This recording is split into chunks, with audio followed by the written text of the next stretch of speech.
Good afternoon, everyone, and thank you for joining us at Metis Ireland for our latest investment review webinar with myself, Director of Private Clients in Dublin here, Paddy Andrews, and our Chief Investment Officer, Declan King. Conscious, anyone who's been on the previous webinars, we're obviously conscious of everyone's time. It is lunch break. We will try to rattle through. There's quite a bit of detail looking back on the third quarter. In the next 20-25 minutes max, I'll try and keep Dec on a tight leash. I know you're very excited about this one, Declan. But I suppose we'll kick straight into it as well. If you have any questions from the detail we discussed in the webinar, please reach out to your private client managers or the financial planning team. If you're not already a client of Metis, and I do see some unfamiliar names to myself, by all means, please reach out to myself or Declan directly on our Metis socials channels or directly to the Metis Ireland team on the website. But we'll kick into things, Dec, I suppose, in the interest of everyone's time. Q3, it's been a pretty hectic year so far. Q1, we had our great friend in the US, his inauguration. The final part of that quarter was obviously a significant drop off in markets with DeepSeek and their impact on AI. Q2, I think we recorded one of these the day of Liberation Day. Was that right? So markets had a significant bump, obviously, around that time as well. But Q3, markets are back, positive territory year to date. Everything seems to be a bit more positive around things. We're at all-time highs yet again. Was it as serene as that? Did the numbers tell the whole story?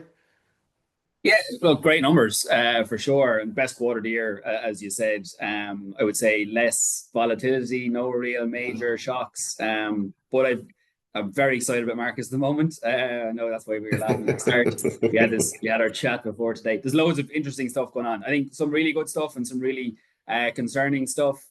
So it's kind of we're going to try and tease out today whether we think there's more positivity or more negativity in where we're seeing the numbers at the moment. But look, we'll just have a quick look back and see where we're at for the year. 4.4%. So the MSCI All Country World Index is the global market, including emerging markets. It's about 65% in the US, so fairly dominated still by the US in terms of, but that's what we look at when we look at a market cap weighted index. So up 4.4, you can see if you look at the chart there, the last third of the chart from July onwards, you've seen markets obviously go up fairly substantially this quarter. So it's been really good, right? Probably if you were looking at CNN and Bloomberg and these TV channels, listening on the radio and stuff, you'd probably think, I thought markets had done much better for the year. This is largely down to currency, right? So the dollar has weakened 12% versus the euro this year. It's been a big story, right? So it's hurt euro investors. This is something that euro investors we've benefited from as the dollar has got stronger over recent years, right? So for me, nothing to be overly worried about. We've seen the sterling and yen weaken as well, and we've seen Japanese markets do quite well as well. So we haven't really felt maybe the full impact of that because of the currency side. So look, if you were to look at the general market itself, the story is much more positive. Obviously, this chart on the left, what we're trying to show here is MSCI All Country World Index of 4.4. That's in euro terms for euro investors like ourselves, but in local currency, it's actually up much higher at 15.5, right?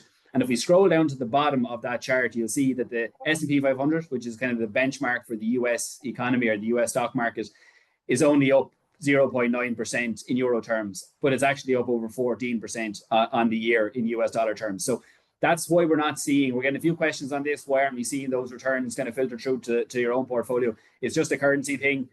Not something we're overly worried about. I think the US dollar got really strong in recent years because of all the money that was going to the US for equity investments, obviously in the big tech companies, but also US interest rates were much higher than a lot of other countries. Hence, people were kind of investing kind of the lower risks investments in the US. Is it a concern, Dec? Because you're right, because obviously myself and a couple of people on our team, obviously our Metis clients based in Ireland, euro-based investors, is it something to worry about just with the weighting of US equities people would hold in their portfolios, or is it kind of you're happy enough to carry on as normal?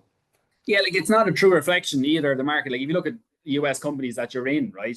Like Apple, for example, the top companies in the US, they're just reporting their performance back to the US in dollars. They obviously generate profits in Europe and lots of other countries and lots of other currencies. So it's not really a true reflection. So you're not, let's say, when you invest in the US, fully exposed to the dollar. with that being said, I think there's lots of opportunities out there, and we're going to touch on some maybe later in terms of emerging markets in Europe. That yes, I think there's definitely worth some diversification at the moment for the currency risk. Yeah, perhaps, but more so from a market point of view.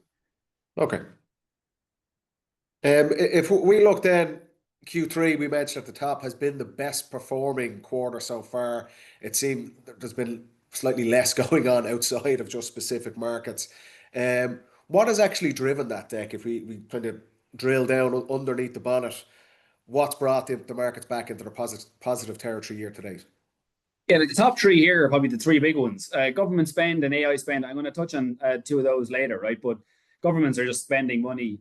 You could argue recklessly, right? But they haven't. The long term seems like it's not on the agenda. It's all about short term at the moment. And government spend and similar with the AI companies. Earnings was the big reason though for this quarter why such a good return. The tech companies all the majority of them beating expectations. Staggering results. We're seeing now valuations in the US that again are even more stretched, but maybe justified given the level of performance, right, and level of optimism. The things that I think have maybe detracted from performance are still causing concerns in the markets. The tariffs is still a problem. The rates now are much lower than Liberation Day, but still very impactful. And obviously for our own, as we mentioned earlier, the currency movements.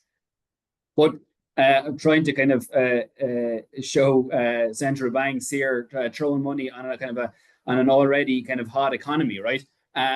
If we look at what actually have they done, so there's two sides. You've got fiscal and you've got monetary policy. Fiscal is where governments and budgets and they spend, right? So we're seeing the black line there, which is the US. The solid line is up until now, and the dotted lines are forecast. So US in black, UK in blue, Eurozone in purple, and Germany in green. And you can see that all of the projections are for far more significant spend. The bump kind of in 2020 was when government spent a lot more during COVID, and you can see that tapered off quite a bit.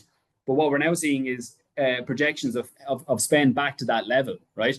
And it's not only on the budget spend side, we're also seeing interest rates now. So again, you've got the Federal Reserve rate in black, and you've got the ECB deposit rate in purple. And this is what I was talking about there. The rates were really high in the US, and they're starting to come down. And you can see significant dotted line down there. So we're expecting further rate cuts in the US. And again, that is another way of pumping money into the economy. This is one of the reasons why I said it's potentially an exciting time to invest, because there is just lots of money being put into the economy. You look at Europe and the ECB, a lot of the rate cuts have already been priced in. I actually think we're probably much closer to that rate maybe ticking back up at the back end of next year rather than the US trend, which is a little bit behind us in terms of rate cuts.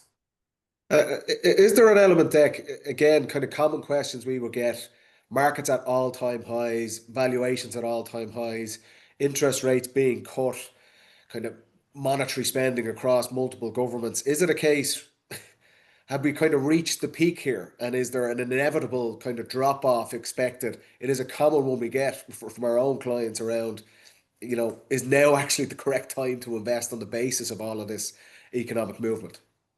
Yes, look at like valuations at the moment are very high, right? So we're looking at kind of, heading towards that all-time high in terms of valuations, depending on what metric you look at in the US. Now, there's two ways that comes back to, let's say, a more long-term average, right?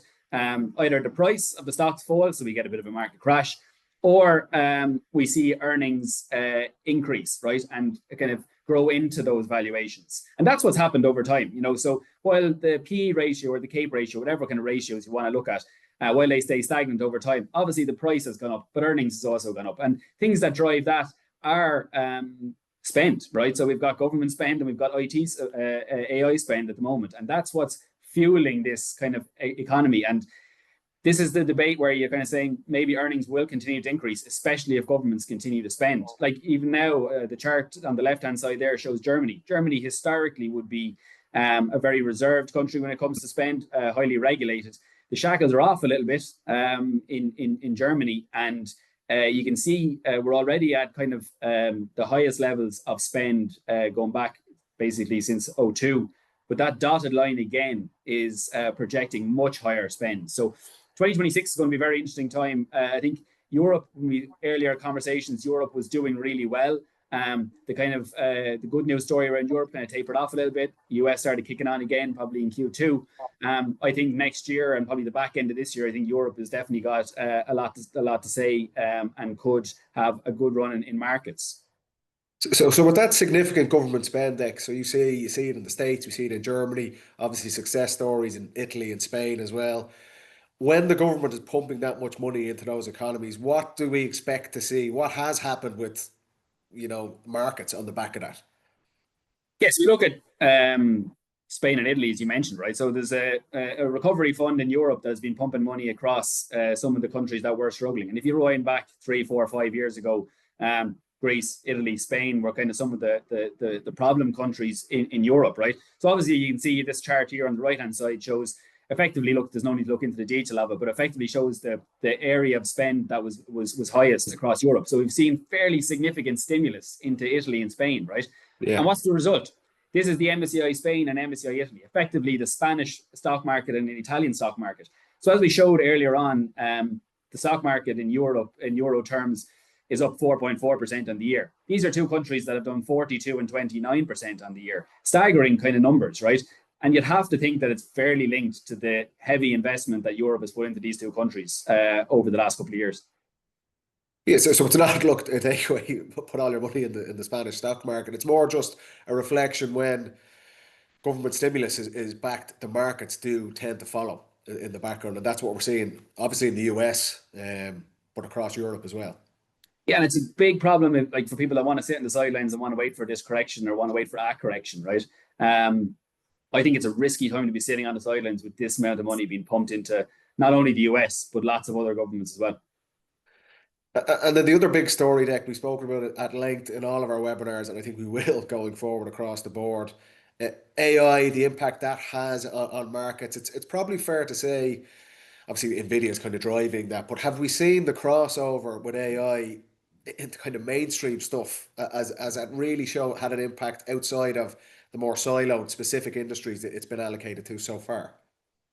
Yeah, like it's it's the spend is everything at the moment, so like, and the narrative out of Silicon Valley is everyone is using it. It's the next big thing, obviously. It's going to increase productivity. There's so much trickle down effect, right? We haven't All seen that this yet. Is that fair to say? No, all we're seeing at the moment is that spend, right? And what's actually starting to happen, sorry, the chart here on it. On the left hand side here, you can see, right? So since ChatGPT was launched in kind of end of 2022, the left hand chart shows three sectors, and then the green line shows all industry X tech, right? So the three other lines, let's say, are tech, equipment, semiconductors, and communications. And you've seen productivity go fairly through the roof in those three Yeah. sectors. We've seen general productivity unaffected by it. And if we look over to the right hand side again, this is showing kind of the various different sectors that have adopted it so far. So I suppose, look, if I was to ask you, Paddy, like, what was the last time you used AI for? What do you use AI for? It's A going the wrong tricky man question there. to throw back at you. Anytime I'm talking to you, Deck, I prepare by even an hour of AI stuff. No, yeah, that's the point. Has it reached mainstream? Main Street to kind of day-to-day industries as such. The spend we can see obviously in those specific industries, but no, like you looking at some of the people on the call here as well. I'm sure they're using ChatGPT, judging by their LinkedIn posts and that stuff like that. But that's probably the limit of it. I don't think we're seeing it in our day-to-day kind of operations just yet. Yeah, I think, like, you look at that example, right? Like, you can get that for free. So I don't know how much Yeah. necessarily people are necessarily paying for that, right? Obviously, there's paid versions, but there's also free versions, right? I think at the moment we're going to see. I think earnings are going to increase in these companies, right? They're going to increase because there's been lots of partnerships. So we've seen lots of partnerships between OpenAI and Nvidia and AMD. I think they're kind of hedging their bets a little bit between the two. We've seen partnerships with Nvidia now and Intel, and all of this really is creating this potential circular economy where we're going to see money being passed around between the companies. So it's actually going to be very difficult to tell going forward whether the earnings are actually coming from enterprises or individuals, or whether they're actually just coming from themselves. So that would be the concern. So if we were to kind of look back and say, I suppose presentations we did earlier on in the year when we spoke about AI and we spoke about the tech companies, I probably would have been quite bullish on them in the sense that all of this AI spend was coming from cash that was kind of in reserves in these companies. But now we started to see that change a little bit. Facebook a couple of months ago during the summer went to private debt to fuel some or to fund some of the projects that they're doing. OpenAI has committed now to over $1 trillion spend and they're not a profitable company. So all of this now is starting to get kind of go into the debt section, right? So you go back to the dot-com bubble, and what happened there was, there was an awful lot of speculation in the pricing, right? This time we said that was less of a concern because these companies are making so much money. The profits, the earnings are substantial. Now we're starting to kind of get into worrying territory and speculation a little bit, because obviously they're seeing in their models, they're projecting, all enterprises using it. The chart on the right-hand side here shows about 15% adoption. So the total in the black line there that we've highlighted, that's the total, right? And the blue is the next 6 months. So we're projecting that about 15% adoption across industry, right? Now that number needs to get substantially higher for all of this investment to actually make sense from a revenue and payoff perspective. So that's got to be the big concern going forward. But again, do I think it's a concern for the next year? I think the earnings numbers are going to look even more impressive potentially from the tech companies if they're all working together, So the potential downfall might be further down the road if there is a potential downfall. If we're to look ahead, I suppose, Dec, with our crystal ball for the final quarter of the year, which is obviously very, very busy for a lot of people, tax deadline coming up, obviously company year end, bonus payments, the budget only this week was probably not as blockbuster as some of the more recent budgets that we've seen. But what are we expecting clients to, I suppose, take away from today, action points for the final quarter of the year on the back of what you've just gone through, positive government stimulus across all markets, earnings reports absolutely shooting the lights out and continuing to reach all-time highs. What are the key takeaways for people on the call today for the next couple of months? Yeah, in terms of the budget, without getting into the weeds, there's been a couple of good things, I'm sure, for people on this call, or definitely probably the big winner. Not as good as we hoped, though. Well, yeah, perhaps. But for people that were planning on selling their business in the next couple of years for over that threshold, they've had a 115 grand tax break effectively, with increasing the entrepreneur leaf up to 1.5 million. In terms of the fund exit tax, we did a lot on this. It was probably a bit much for us to think that a lot would get announced. You go back to yesterday, or you go back to the announcement, you're talking about 30 minutes. He stood up, Pascal O'Donoghue stood up for 30 minutes. Was he going to get into the weeds on some of the nuances of fund exit tax? No, so what he did do was he reduced fund exit tax from 41 to 38. Shows a bit of a trend. Look, it's a benefit. The things that we were probably more hopeful about around the 8-year deemed disposal and then offset, kind of removing some of the complexity. So creating a way to offset between funds and ETFs. He has announced a roadmap for 2026. I would assume that that's going to be included in the roadmap in 2026. And he just didn't want to get into the weeds during the budget announcement. So still a lot to be optimistic around for savers going forward, and for a lot of our clients that are in funds and ETFs. So I'd be hopeful about that on the budget side. In terms of is it now a good time to invest? There is obviously lots of concerns in the market at the moment, but I mentioned a lot of the positive things. I think some of the interesting things on the bond side, whether we'll see the government bond market react to what's going on in the US with all the stimulus, whether we'll see the bond market react in Germany, based on the German, probably less of a concern there, but we have seen the bond market react in France with what's going on there.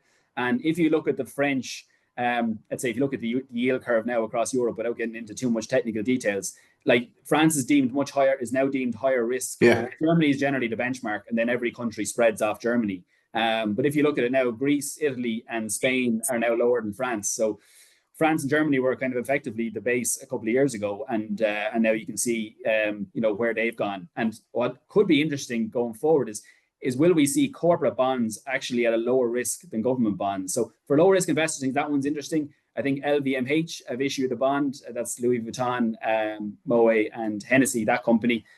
Probably brands you're more familiar with than me, Paddy. But I was just going to throw that at you, Dec.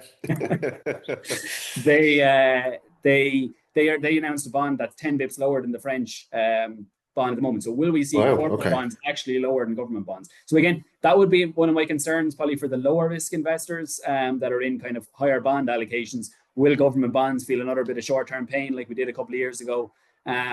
But look, I think one of the key messages for me today is this is a really interesting piece that Charles Schwab did. So I'm going to try and explain this chart in a bit of detail, right? So basically what Schwab did is, and they looked at 80 different versions of this, right? But this is effectively the last kind of 20 years from 2005 to 2024. So what they did was they looked at everybody that would have invested, or looked at a theoretical client that would have invested 2,000 every year for the last 20 years, right? So that's 40,000 invested. What they did was they looked at the perfect timers, the person that invested when the market was at the bottom every year. That's the column on the left. The person that invested on the 1st of January every year, that's the next column. The column in the middle is the person that invested the 2,000 spread it out across the 12 months. Drip feeding, like, yeah. Yeah, kind of drip feeding into the market, exactly. The fourth one is the bad luck investor. So the person that invested at the peak every year. And then finally, the cash investor over to the right-hand side. I think what's remarkable about this is, like, does actually the timing matter that much? Like, everyone did effectively very well. The key here is you got the money into the market, even at the worst possible time. Your 40,000 grew to 151. The benefit and the differential between the best timer and the worst timer actually quite small. So, like, for people that have top ups coming up for pension contributions, like, if you've got a long enough time horizon, the key is just to get it in and leave it there for as long as possible. I think, like, trying to time this thing is going to be impossible. And as I said, there's so much positive in the market at the moment, and also so much negative that it's actually really difficult to call. And as I said earlier on, when there's so much money flowing into the market at the moment, I think sitting on the sidelines and kind of waiting for a crash for your top ups to actually pull the trigger on them, I think is probably a mistake. Dec, I think you finish every webinar with that message, and probably will forever and a day. It's not really going to change. Just aligning all of this, any sort of top ups, whether it's through pensions, whether it's company year end, bonus payments, anything like that. Align it to your financial plan and your own time horizon, which is obviously that's our job to do that for you. But in terms of key takeaways, like I say, markets really back on track through Q3. We expect, as much as we can, Q4 to be relatively serene as well. Earnings continue to skyrocket. Governments continue to pump money in. Probably another rate cut from the Fed, you would imagine, towards the end of this year, or will they hold off until the new year? Yeah, I think we could see more No in the coach US. on this deck. Yeah, I think we can see more in the US. I think Europe's done. Europe are done, like some of the projections have one more rate cut in Europe. I'm not so sure. I think if anything, depending on inflation towards the back end of next year, we could see Europe going the other way. So it depends on that inflation figure, really. Okay, well, look, we're at 23 minutes there. So again, we'll let people kind of get back off and enjoy their lunch and get back to work.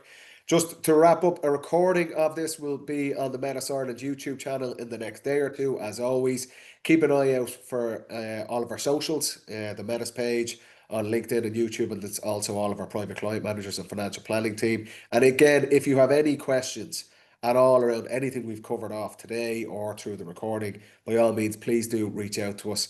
Thanks again to everyone for their time. We will be pretty active over the next couple of months, as I'm sure everyone else will be. It's a very busy time as we kind of race towards the end of 2025. And our next webinar, investment webinar, will be in early January, but there will be other webinars hosted by the rest of the Metis team on more specific topics. So thanks again to everyone. Dec, as always, thank you so much for your time as well. And keep an eye out for recordings on the Metis channels. Thanks, buddy.